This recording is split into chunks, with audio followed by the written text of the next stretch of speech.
लिया अधिकार जमाए, बन गया तीनों लोक कमाल के। दुराचार दिया है फैलाए, लगा धर्म की जड़ें काटने। साधु संतन को मरवाए, पापी पाप लगा है करने।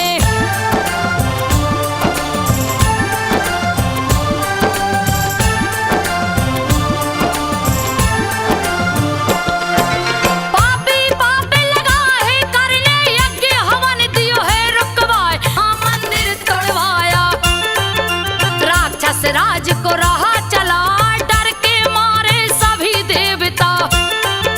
ब्रह्मा जी के पास में आए, स्तुति कर ब्रह्मा जी से बोले। दुख भरी बातें रहे बताए, परम पिता ब्रह्मा जी सुनिए। जल्दी कीजिए कोई उपाय, तारक असुर की आग में जल कर। कहीं न देवता भस्म हो जाए, असुर ने हमें बलहीन कर दिया।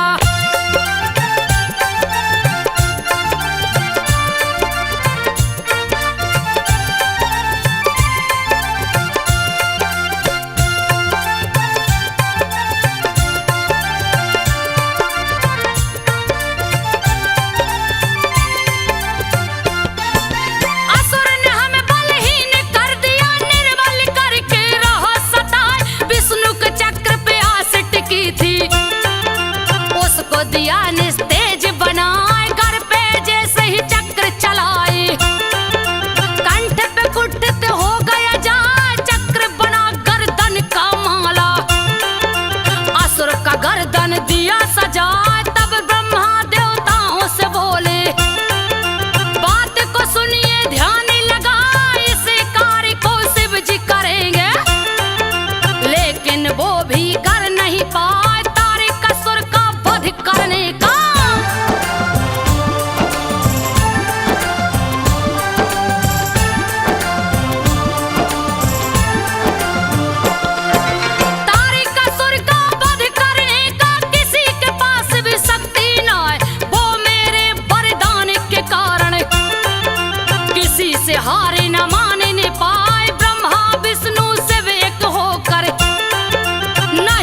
भी दिए जाए, देवता गड़ गए शिव के पास में।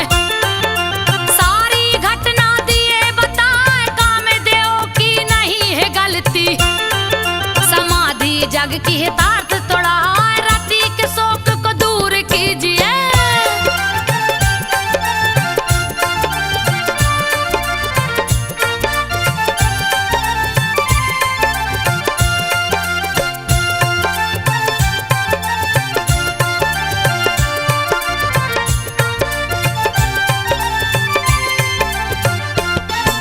रति के शोक को दूर कीजिए, देवता शिव से अर्जी लगाए। देवताओं की व्यथा को सुनकर शिव शंभु बोले हर साय, कृष्ण की पत्नी रुक्मणी होगी, उसका पुत्र प्रद्युम्न कहा, कामदेव ही प्रद्युम्न बनेंगे। तुमसे शादी लेंगे रचाए, आशीर्वाद तुम्हें देता हूँ। तेरा पति तुझे मिल जाए, काम वास हो सबके हृदय में। ऐसा कर देता हूँ उपाय, सारी सृष्टि चलती रहेगी।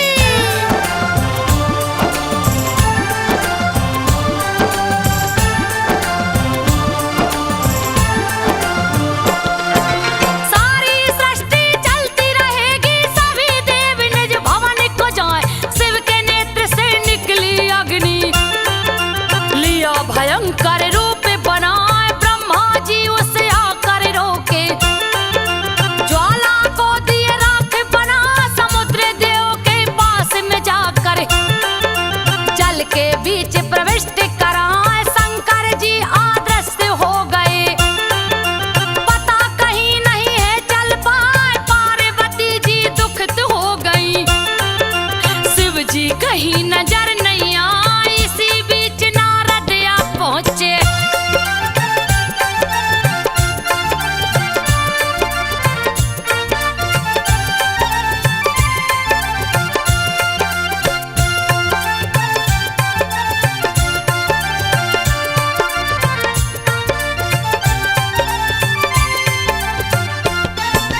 इसी बीच नारद आ पहुंचे। रहे पार्वती को समझाए, नमः शिवाय का जाप कीजिए।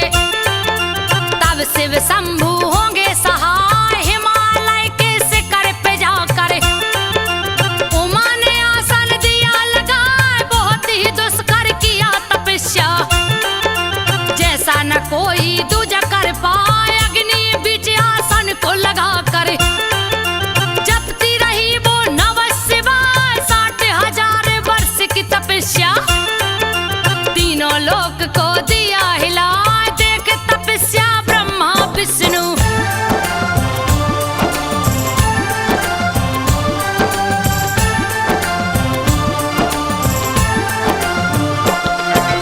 देख तपस्या ब्रह्मा विष्णु महादेव के पास में आए। पीछे से सब देवता गण भी शिव जी से बोले हर साय, पार्वती का वरण कीजिए, नहीं तो देवी अनर्थ हो जाए। पार्वती ने तप के बल पर दिया है तीनों लोक हिलाए। आप से शादी का हट कर बैठी, महादेव कोई कीजिए उपाय। तारकासुर ने उधम मचाया, आपके पुत्र से मारा जाए। पापी से छुटकारा मिलेगा।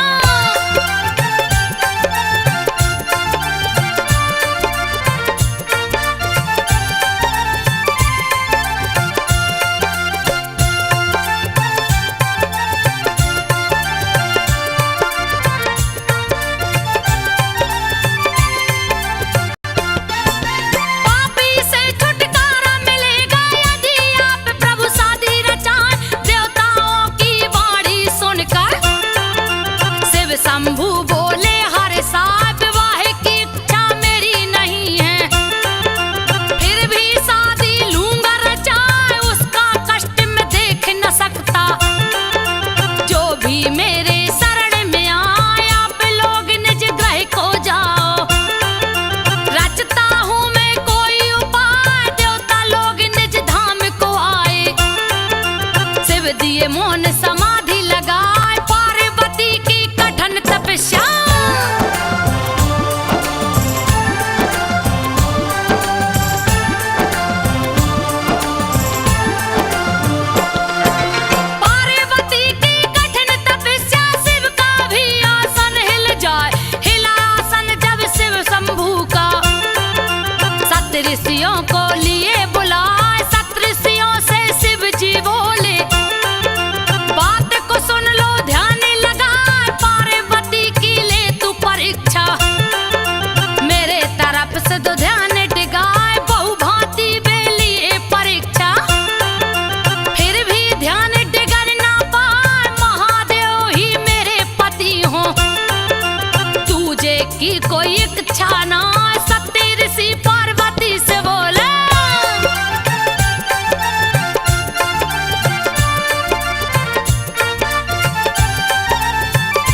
देवता शादी की शुरू हुई तैयारी। शिव जी ने देवताओं को पठा, देवता संग दानव भी जुटे हैं। मंडप विश्वकर्मा जी सजाए, तीनों लोक के सभी जो जंतु शिव जी की बारात में आ चले बराती शिव शंभू के। धरती पे दिए धूल उड़ाए नर किन्नर गंधर्व देवता।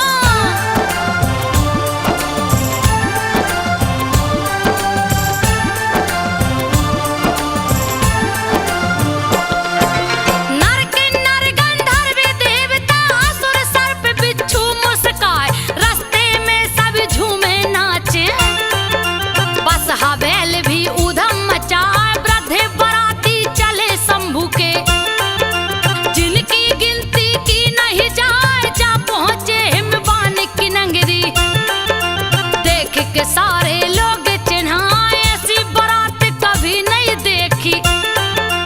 जो देखे देखत रह जाए, शिव जी मग्न मंडप में बैठे। पार्वती सखियों संग आए, ब्राह्मण वेदोच्चार कर रहे।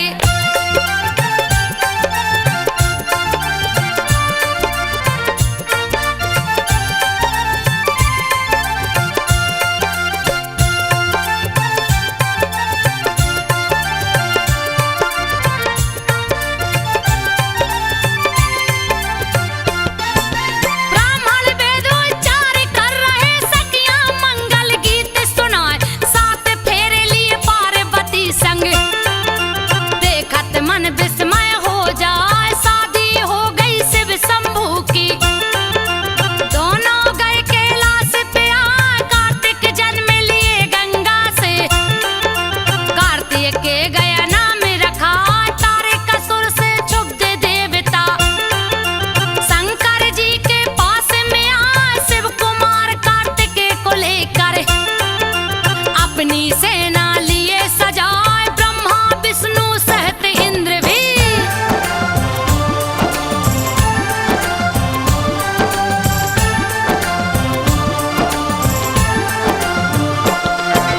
ब्रह्मा विष्णु सहित इंद्र भी भीषण गर्जना रहे लगाए। देवताओं की गर्जना सुनकर तारक असुर गया क्रोध में आए। सजा लिया असुरों की सेना, भीषण गर्जन रहा लगा। सजी असंख्य सेना असुरों की, जिनकी गिनती की नहीं जाए। दोनों तरफ की दोनों सेना रणभूमि में गई टकराए। आकाशवाणी हुई रणभूमि में, सुनो देवता ध्यान लगा। निश्चित जीत तुम्हारी होगी।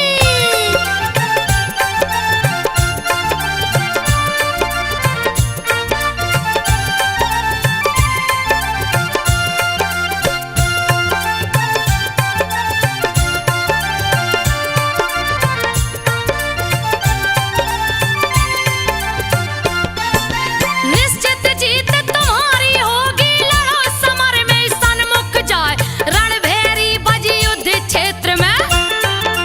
दैत्य गर्जना रहे लगाए, पदाघात से पृथ्वी कांपे।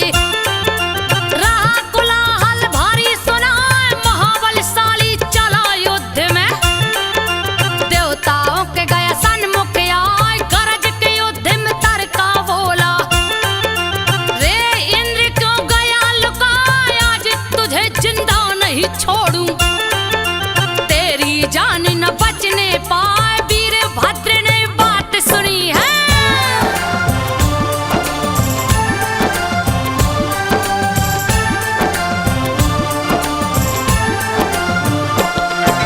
वीरभद्र ने बात सुनी है, तारक पे दिया शस्त्र चलाए। तीर से तीर लगे टकराने, वीर वीर से गए टकराए। महासंग्राम शुरू हो गया है। तारक ने दिया शस्त्र चलाए, वीरभद्र ने शस्त्र को काटा। तारक असुर गया है घबराए, क्रोध में आकर तारक असुर ने माया जाल दिया फैलाए। 10,000 भुजा धारण करके सिंह की लिया सवारी बना।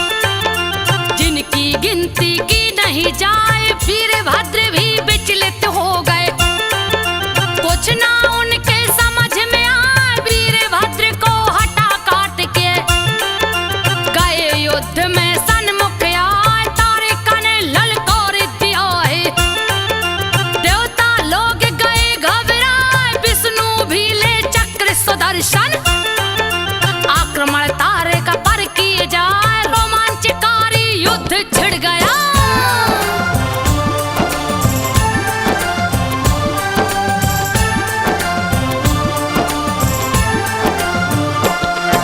रोमांचकारी युद्ध छिड़ गया, विष्णु ने दिया चक्र चलाए, असुर राजा गिर गया धरती पर, पुनः खड़ा हो गया हुआ, टुकड़े टुकड़े कर दिया चक्र को। बल अथाह ना थाहे तहाँ, तेरे हाथ नहीं मरे तारिका। विष्णु बैठे रहे अजमा, कार्तिकेय इसे मारेंगे। दूजा इसे कोई मारे न पाए, छह मुख वाले कार्तिक जी ने उल्का पिंड को लिया उठाए, शिव के चरण में ध्यान लगा कर।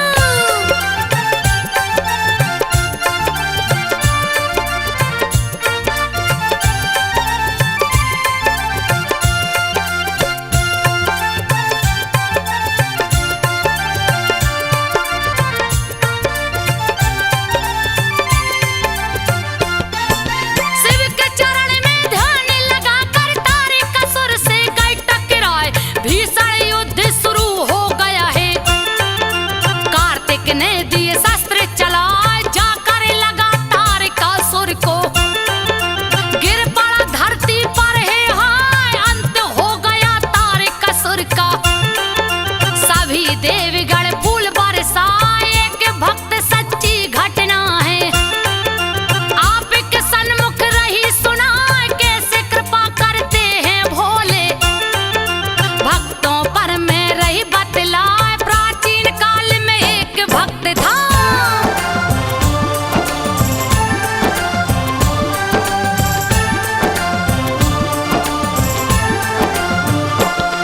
प्राचीन काल में एक भक्त था, सुंदर जिसका नाम कहाय, शांति नगर का जो राजा था।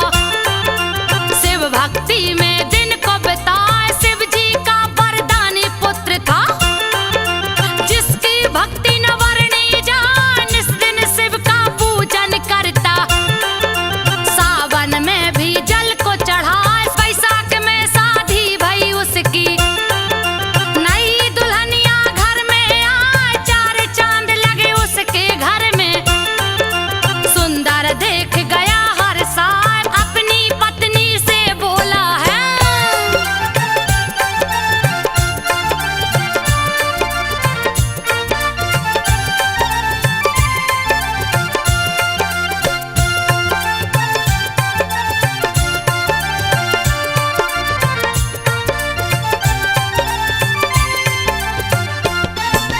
अपनी पत्नी से बोला है, चल भोले को पूजा जाए। शिव शंकर है बड़े दयालु, सभी की मनसा पूर्ण कराए। सुंदरी ने तब पति से बोला, स्वामी आप बाजार को जाए, गेरुआ रंग की साड़ी मुझको। अपने लिए भी कपड़े लाए, सुंदर कांवर भी ले आना। पूजन सामग्री लेना है, मैं भी तो हूँ शिव की पुजारिन। चलिए शिव को पूजा जाए, साथ चले दोनों देवघर नगरी।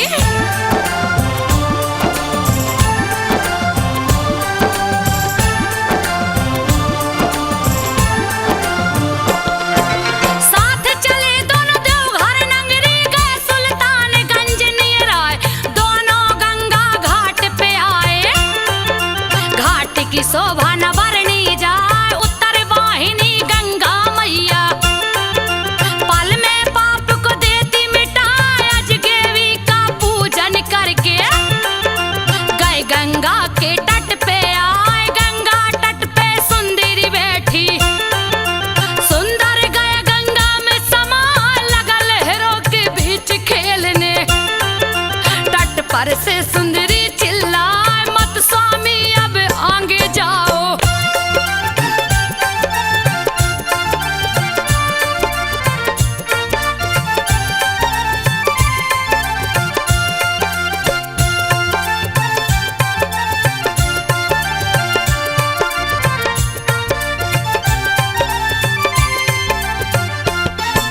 मत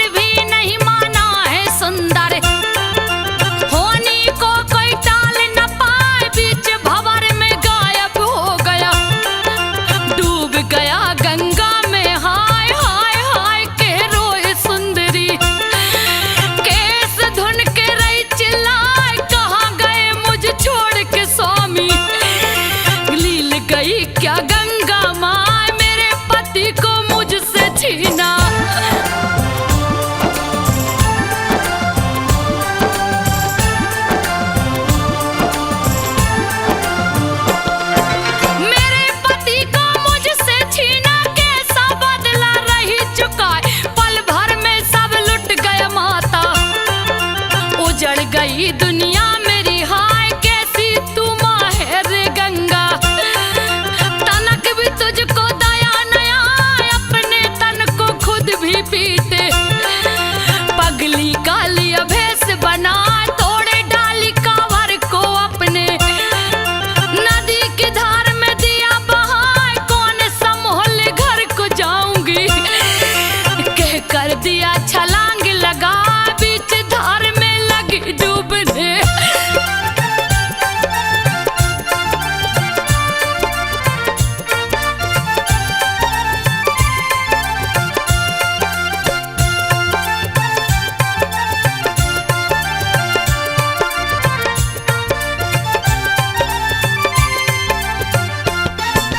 बीच धार में लगी डूबने लोग देख के रहे चिल्लाए। कांवरिया सब कूद पड़े हैं उसे खींच के बाहर लाए। हो गई थी बेहोश सुंदरी गंगा तट पे दिए लटाए जैसे ही वो होश में आई।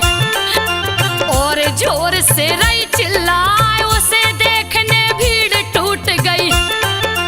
कहते लोग गई पगलाए गंगा जल में सिंदूर धोई। तोड़ के चूड़ी दिया बहाए खून से रंगी कलाई उसकी।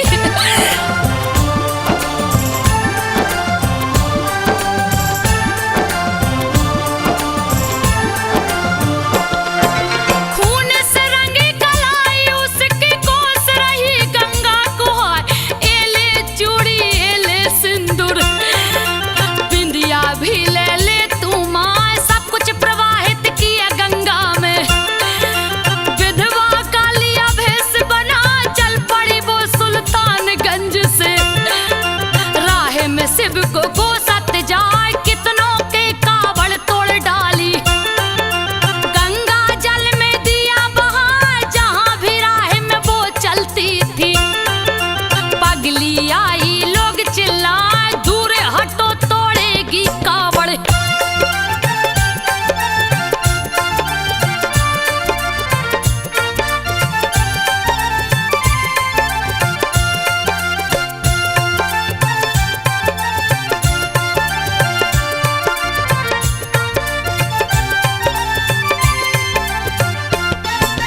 दूर हटो तोड़ेगी कावड़ लोग भाग के जान बचाए। विधवा कर दिया मुझको शिव ने मत उसको जल कोई चढ़ाए। ऐसा कहकर रोक रही थी पत्थर कांवरियों पे चलाए। मारती हुई पत्थर से सबको पहुंच गई सुइया पर आए। सुइया पर मिले योगी बाबा रह सुंदरी को वो समझा तू मेरी बेटी समान हो। सुन लो बात को ध्यान लगा नहीं कहते ऐसा शिव जी को।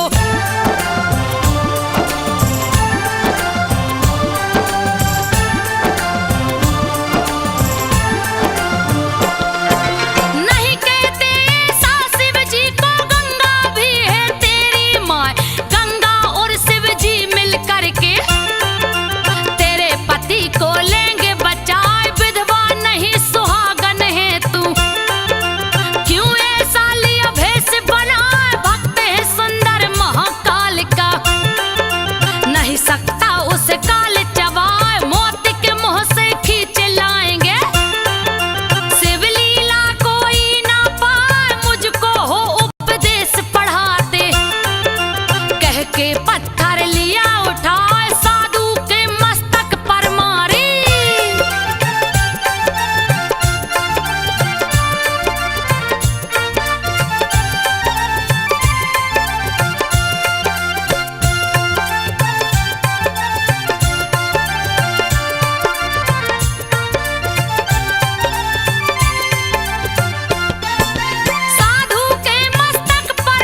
मुझको